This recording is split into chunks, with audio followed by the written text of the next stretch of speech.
Welcome to the Not Superheroes Gets Dads podcast. No, we can't fly. No, we can't shoot lasers or pick up giant buildings. But what we can do is help set the foundations for our families, be presents for our kids, and combat generational cycles.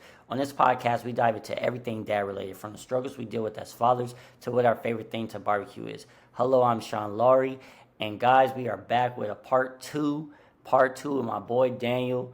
I made sure I split it up because I know how your guys' attention span is at times. I get it. I'm the same way at times, so I so I understand. But I didn't want to rush this amazing conversation we was having, man. So how are you doing? I know it wasn't that long ago, but how are you doing? It may belong to other people, right, next week. Yeah. But no, I'm doing good, man. I'm doing really good. Again, Okay. man, I think this conversation is very important. So, again, Yeah. thank you, brother, for having me on, and I appreciate you. No, man. No, it's definitely a blessing. For those, just a recap, if you don't really remember, or haven't got a chance to listen to the first one as well. But part one, we was just diving into mental health, and as he was sharing with him being a foster father, with his boys and the different challenges that he had, not necessarily with his boys, but just him personally and the different things he was trying to overcome, and how he realized that he pushed some things on the back burner. And something that caught my attention is when you said, so I know your boys was going through the system. They set up or helped you whatever to get therapy for the boys, um, but you said that the therapist wasn't the greatest. Actually, was doing more harm than good. And so that caught my attention because as men, a lot of times we already push back on therapy, right? And then you hear it for your kids, or they're hearing it like, oh man, okay, his son was having a hard time with it. And then there's someone that hears that and they're like, see, that's why I'll never do therapy.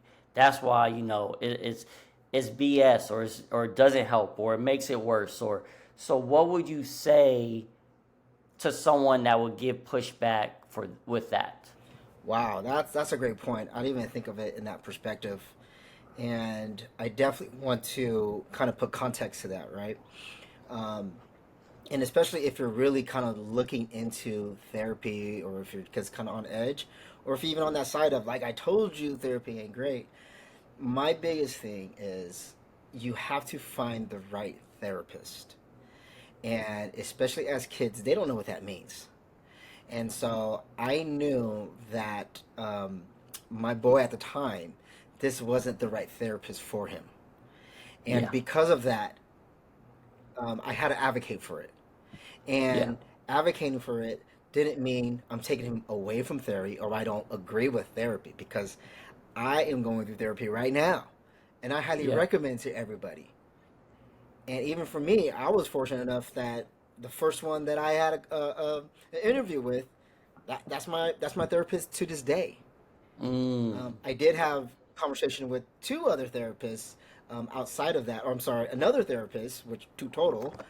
But I picked the first one that I had a conversation with, and yeah. it will actually be going on next month. It'll be 1 year going through therapy, and people think Okay. like, "What? Dad, you're going to therapy?"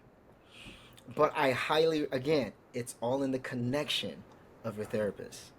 Yeah. Now, however, my son actually found, or I say he found, but actually finally came across a therapist that he liked.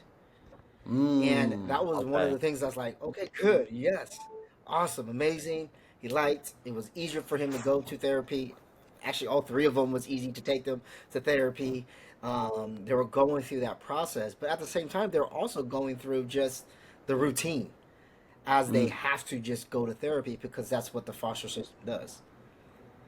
Again, I'm not, putting down the system, but I would say because it is Medi-Cal, and because the therapists that are doing, in that insurance, they're, in my personal opinion, they're just doing it so they can get on to the next step of their career. So this is just like a stepping stone so they can move on. So in my experience, what happened was, as the boys are getting used to the therapist, they would come back in maybe a couple weeks or maybe a couple months. We will get the conversation. Oh, your therapist isn't here anymore. We got a new one. This other one moved on, and that was tough, especially for my youngest to go through because, man, I just poured out my heart to them, and now they're gone, and then I got to do it all over again to a new one. To me, that's not fair. It's not Yeah. fair at all for anybody to go through that. So for me, I always try to advocate to stick with one or try to find a resource that is very consistent Hmm. because it wasn't healthy in the beginning of going through therapy with the boys. And for me right now, going to therapy, that consistency is a must. Yeah. Is a must. So find the right therapist, do your research, ask the questions, ask your therapist if they have a therapist, because if they're not processing what they're talking about and they're taking all of this in, they're not in a healthy state of mind as well. Yeah. So I always say, definitely ask the questions when you're doing your first consultation. You need to ask the questions too, and Mm, a lot of times it's just like where they're coming from, what is their background, um, all of those just simple questions that'll just kind of put ease to you on make you feel comfortable on sharing because you're going to be yeah. vulnerable. You're going to be in a space when you're talking to your therapist in a space where you're telling all your business. And there's times I was in a space where I told my therapist at one time, "Is like, look, I don't feel comfortable telling you because you're a woman." And I literally Mm, said it just like that. yeah. And she Yeah. said, "Daniel, thank you for expressing, what you're going through. But as Yeah. all good therapists are, they will dissect that, what you just said. And Yeah. because of them understanding how to not take it personal, right? And let you process what you're going through, man, it helps the process of understanding who you are, identifying emotions. So when you're going through things, you're not reacting emotionally, but you're going to respond to things in more in of a mental space that it's not um, detrimental to the situation, right? It's not going to be going Yeah. crazy with the situation. So yeah, so it's definitely important. So I always tell people, man, you have to do your research. Yeah. For me, I was fortunate. It just took one, two conversations, and then I found one. Some people say I'm Yeah. still searching, and I'm on my 10th one, but that's okay. That's okay. We all need to self reflect. We all need to have somebody else um, dissect what you're going through. Yeah. Yeah. Important, very No, important. I I like that, man, too, because right, like it's that stigma that goes too, right, where it's like, hey, you're weak as a man, and you can't do this, you can't do Oof, that, yeah. and so at times we'll talk to our homeboy, or a homegirl, and they don't know what they got their own issues as well that they're trying to figure out, right? So just making sure that if you are talking to someone where you're like, hey, it's not that bad, I can just talk to whoever it is, if a life coach, your neighbor, whoever it is, right? A therapist, obviously, especially if it's something, because me personally, I feel like all of us could benefit from some type of therapy. That's just my personal opinion, right? Yeah, There's something there absolutely. that we've never Absolutely. really dug deep into, right? Whatever it could be, the smallest thing that you thought it was is like, oh dang, I didn't realize that affected me, and to this day, it's affected my relationships with other people or whatever the case is. So yeah, man, I think that's good to hear, especially from you as a man, as a father, to be to say, hey, you know what, I'm in therapy, and guess what, it's been beneficial because I think we push back, especially in our culture, Absolutely. right? Especially in the black community, it's like, oh, what's wrong with you? You know what I mean? The jokes is, Well, oh, they I do must want be to tap into crazy. that too. Yeah, Yeah, and I do want to tap into that because 100%, man, we kind of get the idea of if I'm going to therapy, then I'm weaker or I'm vulnerable, and they're gonna kind of whatever that may look like. And even if you're still on edge, I still recommend, highly recommend, find a trusted person that you can talk to. And I say trusted because you have to become vulnerable and tell them your business, and you have to be confident enough that they're not going to go around and spilling your business everywhere. And don't get me wrong, it's not like you're going to know as soon as you see somebody, because you can talk to somebody for maybe a few months or a few weeks, and the next you know, your business is out everywhere. But you just got to understand that that's the kind of sacrifice you're going to take when you're expressing it to somebody that doesn't have a therapy license, that you are protected and you have your rights. And Yeah. that's where I feel as if when you're talking to a therapist, especially someone from, and it depends on how you want to go into it. If you want to go into it from a different background, if you want to go into it with the same background, if you want to go with the same gender, if you want to go into it. In my case, I know I talk to a lot of men, and I have a lot of coaches. You know that Yeah. I have a lot of men perspective, but not a lot of women perspective. And so Mm, when I was looking into it, I wanted a women perspective of what I'm thinking, is that okay, right? And so especially when that situation, I said, because you are a woman, I didn't say this, and this is how I felt.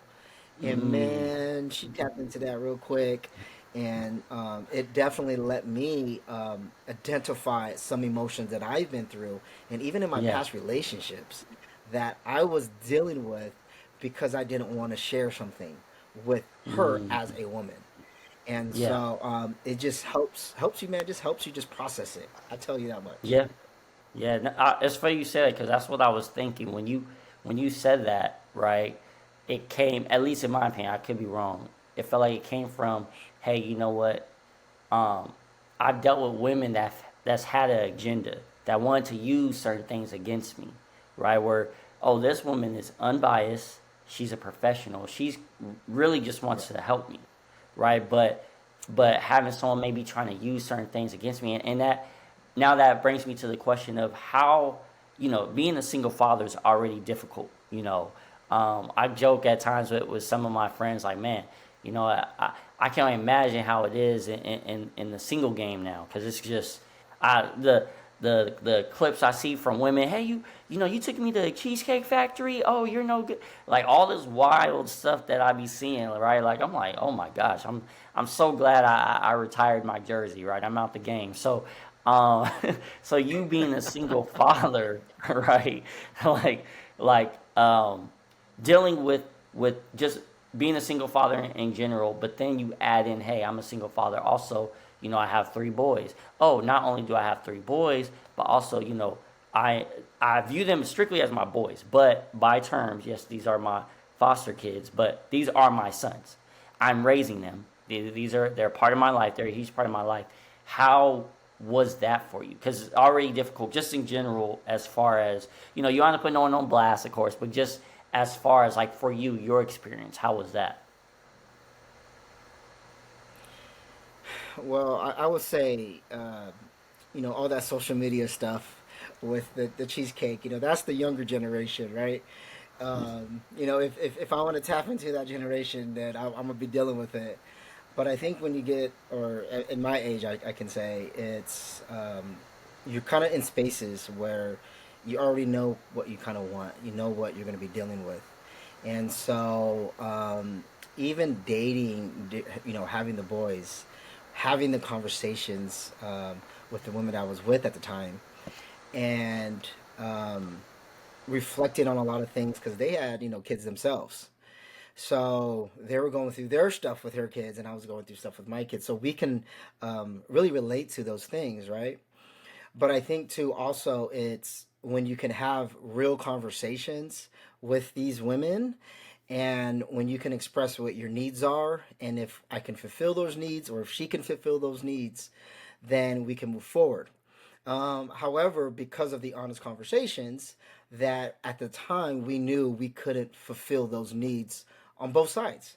So, breaking up in relationships, I think for me, not only going through that, but also allowing my boys to see healthy breakups, right? And to see that when we have conversations with women, and you are in a disagreement, doesn't mean you have to yell, or doesn't mean that you have to do things to prove your point. but it's just in a disagreement, and so disagreement can become in a space of separation, and so or just we're not in that same space at that time. So so the dating game, I would say it was definitely. I wouldn't say it was difficult just because when you're in a busy single dad, you're always go, go, go. Routine is just normal. So you don't really have time to kind of go out there and get out there on the scene. For me, it was more kind of like you kind of have a friend that knows a friend, or you're at a baseball game, or you're at a kid function, and then you start talking, and that's really kind of how you meet similar women. But I would say it was definitely difficult, especially at the time. I wouldn't say difficult. I never bring up how many kids you have, or I never bring up my situation because I knew, for one, I had to protect my boys, and two, it's just a very delicate situation. I always like to kind of see where they're coming from. If their mind's right and their heart right, and I'll tell you this one story. I went out with this chick, took her on a date, and took her to a nice restaurant, had dinner and everything like that, and all she talked about was her. Not one time I get to even tell her my story or who I was. So after that, I was like, all right, here's the bill, the check's paid. See you later, have a good life. But that also kind of puts, for you as a guy, you got to be aware of that too. Like, okay, if they're only talking about themselves and I didn't have a chance to talk, that right there already was a red flag. And so yeah, so I would say dating life wasn't the easiest. Obviously, I'm still single now, but I know right now I haven't put myself out there only because I've been doing a lot of self reflection. I mean, there's a lot of different process in my life of doing things. I'm not saying it's off, out of the park that I'm not going to, Yeah. um, but I'm also in a place where that my boys now, that because they're adults, they have kids of their own now. And so, because of that, I am a grandpa, and a Yeah. grandpa of three on top of That's it. dope. So, even just kind of processing that too, just in the whole scheme of things, because it's like, oh yeah, I got three boys. Oh really? How old are they? Well, they're adults. They're like, oh, well, how old are you? And that's the first question that always comes out, and it's like, well, I'm also grandpa. What? How Like how black doesn't old are crack. you? And yeah, right, exactly, right. So, so yeah, but I'll tell you, man, the mental space, especially when you have of kids, and especially if it's a calling for you going into fostering and being in a relationship where the attention wants to be for them, and it's like it was hard because it's like as much as attention I can give you, um, it's not going to be the same attention as I have with the boys, only because it's this is most of my time right here. And I get both aspects. I get if I couldn't provide what they needed at that time, then it would just the relationship wasn't just for us or for me at that time. And so expressing that and communicating that, what we was easier for I wouldn't say easier, but it was just more of a healthier for us to apart, from each other. Mm, But I would say communication is definitely important. But when boys are involved or your kids are involved, it's not easy. I mean, people can attest to that. Single parents can attest to that now. Dating in a single life, and then not only if you have kids that are young, it's now you got to find babysitters. Now you got to find all these things, and so after your date, you're like, all right, I gotta go because I'm not trying to pay my babysitter this much money, yeah. to watch these kids. So there's all these little things that you're dealing with at the time of dating. Yeah. And sometimes when you're on dates, you're constantly looking on your phone to make sure you don't get an update of something that went wrong or something that's happening. Or if you Yeah. do get a phone call during that date, it's kind of not I want to say embarrassing, but it's unfortunate because that's your life. And Yeah. so if the person that you're dating or that wants to be part of your life, this is what it looks like. And so if you're not comfortable with someone looking at their phone or texting on their phone because of their kids, then I don't think that person's right for you. So, True. but there has to be both. There has to be a balance, and what that balance looks like. I'm still trying to figure it out. So I'm not perfect at all, and I could say that, but I would say it is difficult in the dating scene. Not only being a parent, a single foster parent, but just also navigating that whole dynamic of it. Yeah, So yeah. I love the fact too that you was very conscious of protecting your boys, right? Protecting them. Hey, I'm not gonna just have these women coming in and out, right? Because that's so easy to do, right? Where it's like, oh yeah, I'm with this chick, I'm with that chick, and what message does that show your boys, right? And then on top hmm of whatever they went through, it's like, dang, okay, these people keep coming in and out of our lives too, right? So being conscious of that. Um, and so I actually was wondering, I know this isn't necessary for you, but do you think it becomes too much? Because you say, unfortunately, like some people go into the become foster parents for the wrong reasons, right? And so, like you said, like not only are you a parent, but then you have these other things you're trying to help your kids with, whatever they might be struggling with or not struggling with, whatever the case is. But I was just thinking, right, like if someone was a foster parent and was very selfish, right? It was like, man, I want to date. I don't want to have to take you to therapy. I don't want to have to take you to do this. Oh, you have this going on, um, or you grew up in this situation, and all of a sudden you have anger issues or whatever the case is. Have you ever seen? Again, I know it's not you. So, have you ever witnessed or seen, and which is so sad, but have you ever seen where the foster parent all of a sudden wants to give the child back because they went into it for the wrong reason? Because their mental health too, I guess, in a sense, or they wasn't maybe mentally as strong, or they went in for a wrong reason, or whatever cases. But they were just like, man, this is too much. Because someone else, because you always hear those stories where, oh man, I went to, this is my fifth foster home, or whatever the case is, right? So I'm just curious, have you ever seen or experienced that, and just to share a little bit of light on that? yeah, I think it's important, especially if someone is interested going into foster care, that all of the video teachings and all of those what it was going to prepare you for, they could never prepare you to parent. Just like in parenting in itself, right? There's Yeah. no book, there's no video, there's no YouTube channel that's going to tell you exactly what to expect to be a parent. So there's hundreds of stories. Not only because going when you're in foster care, you have to keep renewing your license. So you go through these classes and you hear stories from people, and then I also hear the stories from my boys, right?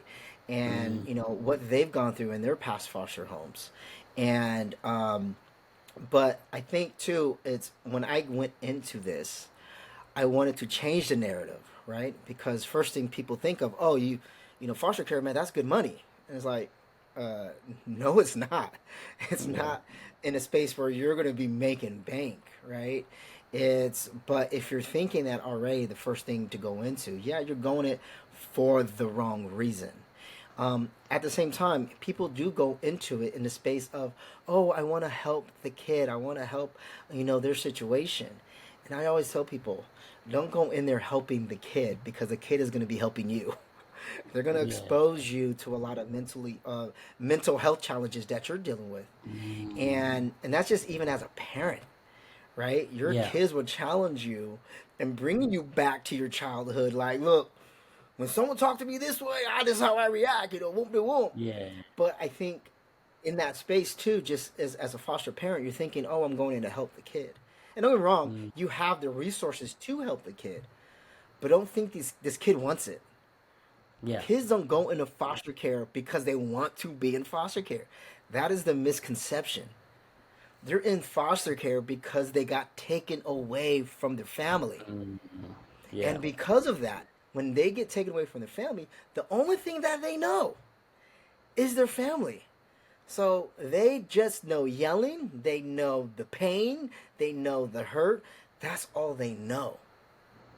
So you're going to be challenged to for this kid to get out of your home.